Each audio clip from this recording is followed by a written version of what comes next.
out and reduce expenses and act in a fiscally responsible manner that does not affect children's education. Right now, today, is the day where we have to move forward with that plan.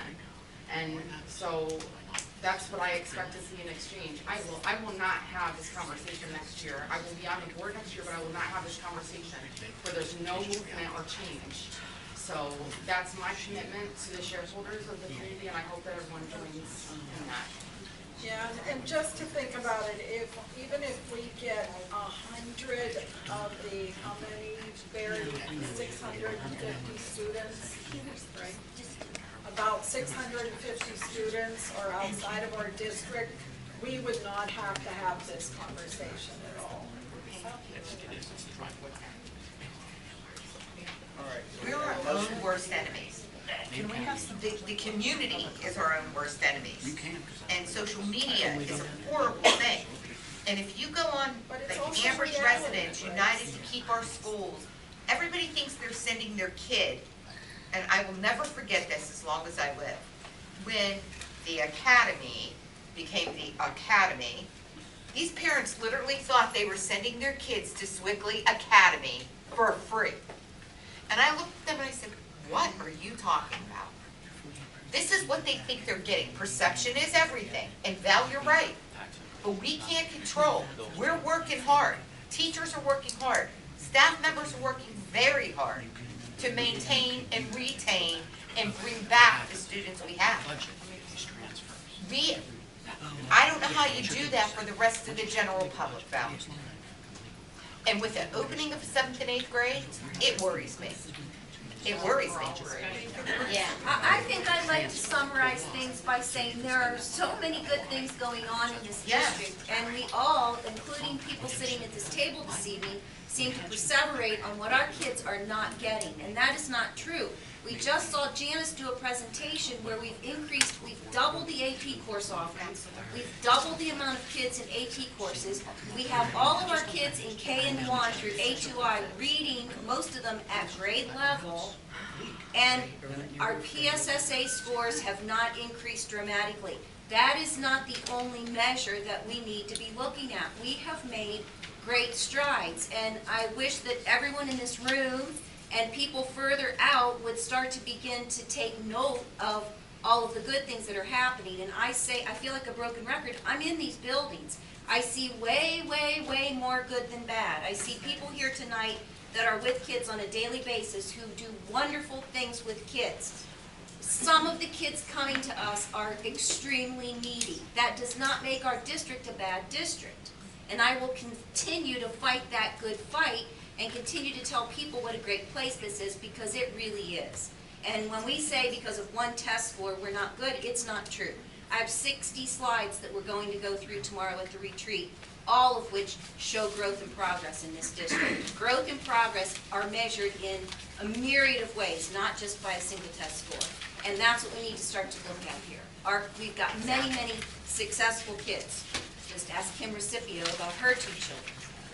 And I think, Grace, some people are our own worst enemies because there's way more good than bad here. Way more. I work with wonderful people, and we have wonderful staff who work very, very hard.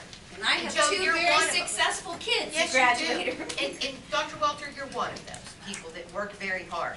But we can't keep the focus on test scores. We can't. We have to take it off the test scores. I don't care what the test scores are. It does not measure what my students know. At all.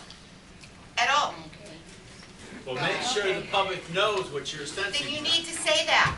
Are you an educator? You need to, everybody in this room needs to get out and talk in a positive fashion about why were you complaining about social media? Because the community does. I mean, well, there were slams on our own website, on our own Facebook page that weren't taken down by the community, about our kids, about our teachers. I mean, it was terrible. There's work to do.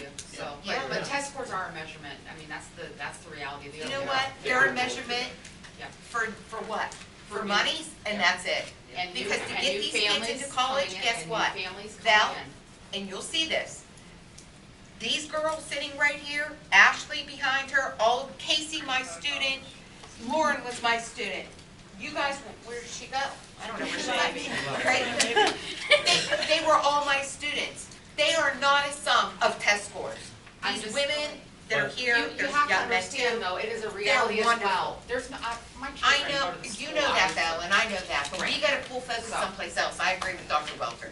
That is a difficult argument, and you know that, right? Because, look, we just got a presentation, just now, that shows that 50%, these are big round numbers, 50% of our student population seeks some four-year degree, 2 or 4-year degree. That means as a school district, part of the 339 plan, which is an obligatory plan, right? It's not a voluntary plan, it's an obligatory plan. It's a compliance plan. Really is addressing 50% of our entire student population, either through work, right? Because what happens after high school? They're going to work, they're going to trade school, they're going to the military. Whatever that choice is, half of our student population is not electing to go to a 4-year college. However, the other side of that coin is somebody that is evaluating moving into economy borough. One of the first things the realtor is going to present to them is performance of the school district. And that performance, unfortunately, is academic. There's no other barometer that somebody coming into the school district is going to use on a top-level basis. Show me the taxes, show me the school district, right? Show me the amenities or parks and things of the community in which I'm going to live. It's not fair, but you understand that the message is twofold. Oh, I know. The frustration with Baden Academy is it's a self-inflicted wound. The Baden Academy scores are lower in performance than those of Economy Elementary. But they give their kid a violin. And most of the kids that go to Baden Academy come from Economy. You would think that they would come from some of But the they proffers get a of Ambridge, violin. Borough, but they do not. They come from Economy. So you have a lot of community challenges about that message, right? Budgetarily, you can sugarcoat this all y'all want, but I will tell you as straight-faced as I can be. I do not see any ability to forego continued tax increases as long as Baden Academy exists and as long as it chooses to expand. You do not have the flexibility to pay Baden Academy almost twice as much for a kid as we could educate that same child for within our own district. So when you have 250 or 300 kids in a 2,300 school population, and potentially you do not get them back to 9th grade, and they don't score as well in 9th grade as your homegrown kids do, right? Now you've got an educational gap that Baden Academy created. Some of them don't even have the credits that they They don't Correct. have So there's a lot of challenge, but I will tell you, it is a self-inflicted wound. And the fiduciary responsibility of the board, as unpleasant as it may be, is we have to assure financially that we have some conservative approach to funding, that we don't turn into a Penn Hills or a Woodland Hills or somebody else, right? That we can provide an adequate education with a proper number of teachers, and we can maintain the building as they have been constructed and for purpose and use. That is the overall fiduciary responsibility of the board. Nobody likes to raise taxes, but I've done forecasts out 5 years. If you take the represented employees that are in the unions, right, and then you just tag on Act 93, which is all the administrators, because they follow hand in hand, and those overall totality of salaries and benefits go up 3%, because healthcare goes up at least 3%, and salaries, the expectation is it at least holds with inflation. And by the way, it hasn't been holding with inflation. Yeah, All right? It hasn't. I kind of know that. All right? If the state continues to fund 2% and you continue to burn 3%, every year you drop another $500,000 into the budget of trying to make it up somewhere else. And eventually it just catches up with you. And I'm going to say that year it's going to catch up with you is 21-22. It is going to be a devastating year from the district standpoint financially. So don't sugarcoat this any other way. I do not see this district finally is on financial footing that is solid, but without continued maintenance, it's going to revert to a very troubled organization. And the decisions between that troubled organization and that firm footing are very difficult and in many cases very unpopular decisions. By the way, that's the role of the board. It's not a frickin' popularity contest. You're popular, you got voted on to the board. That's how you got on the board, you were popular. But your actual fiduciary responsibility as a board member is to watch out for the well-being of the school district, both its academics as well as its financial considerations. So I understand the message, but I'm just sharing with you, they're mixed. People are going to look at academic performance for expansion and moving into the district. But the requirements of the district are, I only have half of my kids going to college, and I've got half of my kids choosing alternative ways of coming into adulthood. And we as a school district have to service both sides. But those other alternatives, it's kind of like you're putting down those kids that are going to the tech. We just had a presentation. Those kids Thank you, are- because I was just gonna say that. I'm sorry, like, and I teach with these kids, so I take, and my dad was a mechanic, and my uncle's a carpenter, and you make some pretty good wages. I didn't say anything about the performance of the person. I'm just saying that we're servicing two different populations of students. You are, but that also factors in, and those NOCTI scores that they get factor into our school Yeah, they do. performance. And some of those kids, like Maya Pride, are unbelievable, and they get pretty darn high scores that help our kids offset those. At this point, we could go on for hours on this conversation, but we have a motion and a second on the floor, so I think we need to get back to the business at hand. Not to interrupt you, but we could go for hours, I understand that. So we have a motion by Mr. Sass and a second by Mrs. Miley. Can we have the roll call, please? Mrs. Fisher? Yes. Mrs. Keough? For the proposed cuts that Doug read? No. I thought this was for the tax, the 2 point. One begets the other. Okay, all right. Mr. Cowell? Roger? We're proposing the cuts that Mr. Sass had proposed, that the board had proposed. That's correct. Yeah. That was a yes. Mrs. Mylan? Yes. Mrs. Pettigo? Yes. Mr. Sass? Yes. Mr. Weir? Yes. Mr. Angus? While I don't agree with the cuts, I will say yes. Motion carries. Thank you. Next up is building and grounds. Mr. Burwell, do you have the agenda there in front of you? Would you like someone else to cover that this evening? So I have Okay. scope of what project you got going on there. I mean, you did paving, sidewalks, and drainage. I think the board needs to know just exactly what their, your plan. And number two, I would like to see an open bid at a public meeting for this area. Okay. Scope is being developed by the architect right now. We'll be happy to have him come back and do it before we bid, but we wanted to get this on the agenda so that it didn't delay us bidding the project when we were ready with the scope. All bids are public, advertised, and open bids. They are not during the board meetings, but we do let the contractors know when they're there, and we will let the board know. They are So advertised. the contractors are present when the bids are open? Typically, they are.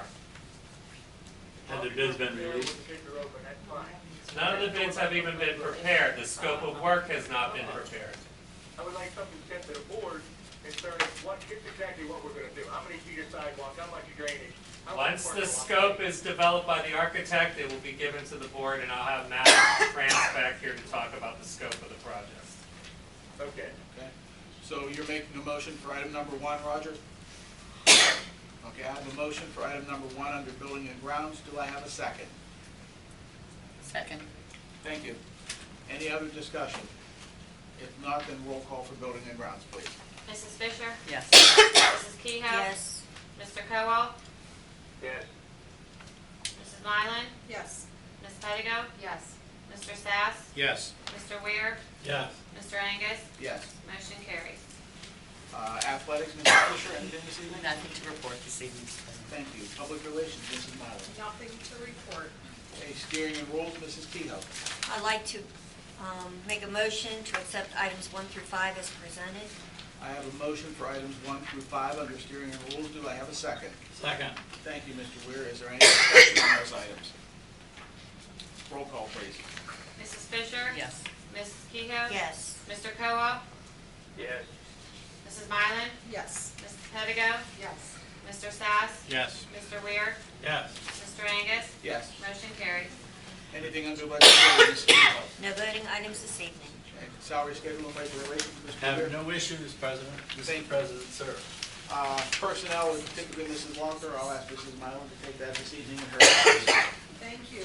I have 1 through 13 as presented, and I would like to point out that we have an athletic director on here also. So 1 through 13 as presented. I have a motion under personnel for items 1 through 13 as presented. Do I have a second? Second. Thank you, Mr. Caldwell. Is there any discussion on 1 through 13? If not, then roll call, please. Mrs. Fisher? Yes. Mrs. Kehoe? Yes. Mr. Caldwell? Yes. Mrs. Mylan? Yes. Ms. Pettigo? Yes. Mr. Sack? Yes. Mr. Weir? Yes. Mr. Angus? Yes. Motion carries. Anything from the solicitor this evening? Nothing this evening. Nothing. Dr. Walter, anything else? No report. Thank you. Now is the time for old and new business. Any district resident who desires to comment on any business relevant to the Amherst Area School District should now come forward. Each person must state their first and last names and address prior to speaking. Each person will be allowed 3 minutes and can speak only once. So the floor is now open for any business regarding the school district, if anyone would like to come forward. Not seeing anyone, then I'll ask for a motion. Yes, sir. Yeah, my name's Dave Buckland from Harmony Township. Was there a reason why Drew wasn't given the position of new AD? Considering he's done more in the last 2 months than Brian Miller did for the year and a half he was here. It's not recommended by the team, Who's the team? the interview team, Okay, administrators and board members. all right. So the people he works in directly with, the coaches, students, whatever, they don't have a say-so, or that's all you guys that really never see what goes on behind the scenes? Right. Unfortunately, we can't discuss the specifics of personnel issues in the public meeting. All right. Anything else? If not, then I'll ask for a motion to adjourn. Second. Thank you. Second, Mrs. Fisher, all in favor? Aye. Any opposed? I just want you to know. All right, Roger, thanks very much. Hope you're feeling better.